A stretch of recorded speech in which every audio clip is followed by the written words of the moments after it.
উত্তর ঘোষপুর কবি কাজী নজরুল ইসলাম প্রাথমিক বিদ্যালয়ের ছাত্রছাত্রীরা প্রথম পর্যায়ক্রমিক মূল্যায়ন হিসাবে যে হাতের কাজ করতে দেওয়া হয়েছিল তারা এই সমস্ত হাতের কাজ করেছে। ক্লাসের অন্যান্য ছাত্রছাত্রীরাও করেছে, কিন্তু এদেরগুলো সব থেকে ভালো হয়েছে। ভবিষ্যতে এরা আরও ভালো করবে। আমরা বিদ্যালয়ের শিক্ষক ও শিক্ষিকা মহাশয়াদের কাছ থেকে এই আবেদন রাখছি, ওদের ভবিষ্যৎ আরও ভালো হোক, আরও উজ্জ্বল হোক।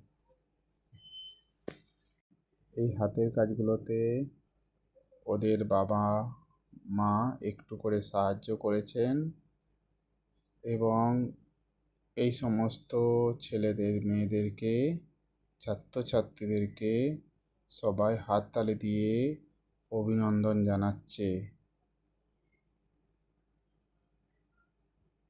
Please like, share and subscribe my channel. Thank you.